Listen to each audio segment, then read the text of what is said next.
نحمدہ ونصلی ونسلم علی رسولہ الکریم اما بعد فاعوذ باللہ من الشیطان الرجیم بسم اللہ الرحمن الرحیم قال اللہ تبارک و تعالی فی کلامہ المجید والفرقان الحمید اعوذ باللہ من الشیطان الرجیم بسم اللہ الرحمن الرحیم انما یرید اللہ لیذہب عنکم الرجس اہل البیت ویطہرکم تطہیرا صدق اللہ مولانا العظیم وبلغنا رسولہ النبی الکریم۔ رسول کریم صلی اللہ علیہ وآلہ وسلم کے صحابہ کرام اور آل بیت اطہار رضوان اللہ تعالیٰ علیہ مجمعین کی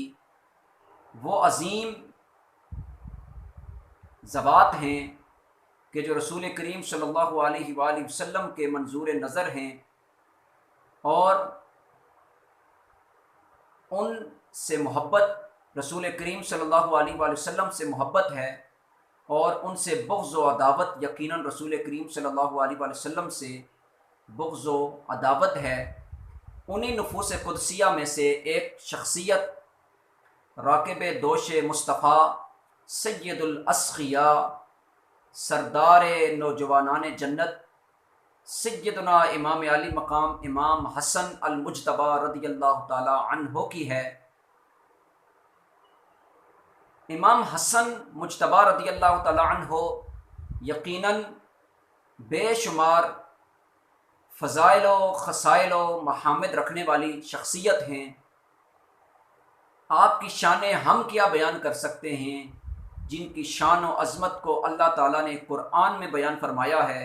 رسول کریم صلی اللہ علیہ وآلہ وسلم نے اپنی زبان سے بیان فرمایا ہے، اور صحابہ کرام رضوان اللہ تعالیٰ علیہ مجمعین نے جن کی محبت اور تعظیم کو ایمان قرار دیا ہے، اور صحابہ کرام رضوان اللہ تعالیٰ علیہ مجمعین جن کی رسول کریم صلی اللہ علیہ وآلہ وسلم کے ساتھ جو نسبت ہے، باقاعدہ طور پر اس کا ادب و احترام بھی بجا لاتے اور امت کو بھی اس کی تلقین فرمایا کرتے۔ امام حسن مجتبی رضی اللہ تعالی عنہ کی شان و عظمت اس سے بڑھ کر اور کیا ہو سکتی ہے۔ حضرت انس بن مالک رضی اللہ تعالی عنہ فرماتے ہیں کہ امام حسن رضی اللہ تعالی عنہ سے بڑھ کر کوئی شخص بھی رسول کریم صلی اللہ علیہ وآلہ وسلم کے مشابہ نہ تھا۔ اسی طرح امام حسن مجتبی رضی اللہ تعالی عنہ کی شان اس روایت سے بخوبی واضح ہوتی ہے۔ حضرت عبداللہ بن عباس رضی اللہ تعالی عنہ فرماتے ہیں کہ ایک دن رسول اللہ صلی اللہ علیہ وآلہ وسلم امام حسن رضی اللہ تعالی عنہ کو کندھے پر اٹھائے تشریف لا رہے تھے۔ راستے میں ایک شخص نے دیکھا تو فرمایا کہ لڑکے، تمہیں کیا ہی اچھی سواری ملی ہے۔ تو رسول اللہ صلی اللہ علیہ وسلم نے فرمایا، یہ بھی تو دیکھو کہ سوار بھی کتنا اچھا ہے۔ اسی طرح رسول کریم صلی اللہ علیہ وسلم کے یہ پیارے نواسے،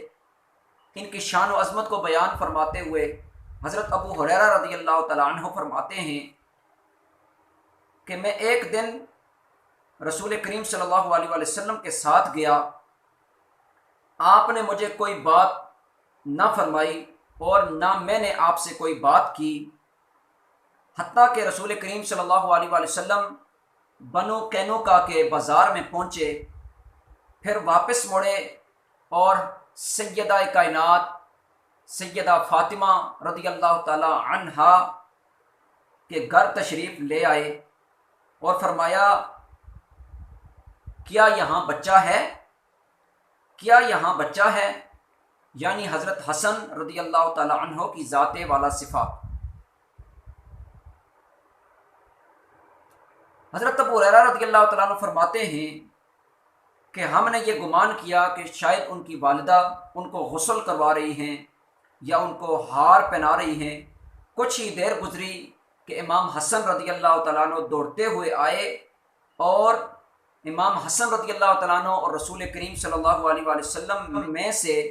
ہر ایک نے دوسرے کے گلے میں اپنی باہیں ڈال دیں،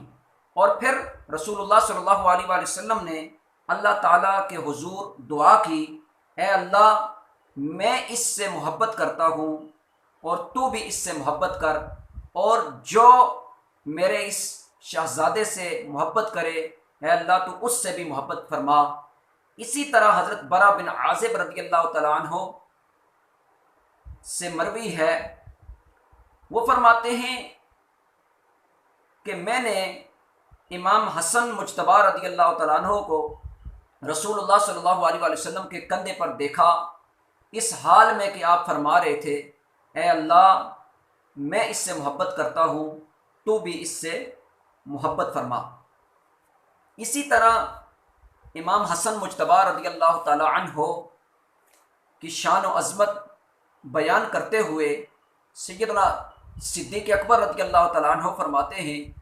کہ ایک دن رسول اللہ صلی اللہ علیہ وآلہ وسلم منبر پر تشریف فرما تھے اور امام حسن مجتبی رضی اللہ تعالیٰ عنہ آپ کے پہلو میں بیٹھے ہوئے تھے، تو رسول کریم صلی اللہ علیہ وآلہ وسلم کبھی لوگوں کی طرف نظر فرماتے اور کبھی امام حسن مجتبی رضی اللہ تعالیٰ عنہ کی طرف نظر فرماتے اور ساتھ یوں فرماتے یہ میرا بیٹا سردار ہے، امید ہے کہ مسلمانوں کے دو گروہوں میں صلح کروائے گا۔ اس سے دو گروہ جو مراد ہیں وہ ایک گروہ حضرت علی کرم اللہ وجہ الکریم کا ہے اور دوسرا حضرت امیر معاویہ رضی اللہ تعالیٰ عنہ کا ہے۔ ان کے درمیان صلح کروانے والے جو شخصیت ہیں وہ حضرت امام حسن مجتبی رضی اللہ تعالیٰ عنہ کی ذات والا صفات ہے کہ امت کو ایک بہت بڑے خون خرابے سے امام حسن مجتبی رضی اللہ تعالیٰ عنہ نے محفوظ کیا اور خلافت حضرت امیر معاویہ رضی اللہ تعالیٰ عنہ کو سونپ دی۔ تو اس وجہ سے اہل سنت و جماعت کو بالخصوص یہ چاہیے کہ چونکہ ہمیں امام حسن مجتبی رضی اللہ تعالیٰ عنہ سے محبت کا دعویٰ ہے تو جس کو امام حسن مجتبی رضی اللہ تعالیٰ عنہ خلافت دے دیں اور جس کو قبول فرما لیں تو وہ ہمارے سر کا تاج ہے اور وہ ہمیں بھی قبول ہے۔ جس پر انہوں نے اعتماد کیا یقیناً وہ بہت بڑی شخصیت ہے اور امام حسن مجتبی رضی اللہ تعالیٰ عنہ نے امت کا یقیناً اس میں بلا ہی سمجھا، اسی وجہ سے حضرت امیر معاویہ رضی اللہ تعالیٰ عنہ کو خلافت سونپ دی۔ تو اس وجہ سے جہاں پر ہم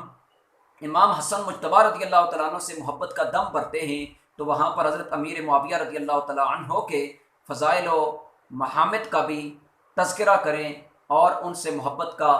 دم بھریں۔ اللہ تبارک و تعالی ہمیں صحابہ کرام اور اہل بیت اطہار رضوان اللہ تعالیٰ علیہ مجمعین کی غلامی میں جینے اور مرنے کی توفیق عطا فرمائے۔ وآخر دعوانا ان الحمد للہ رب العالمین۔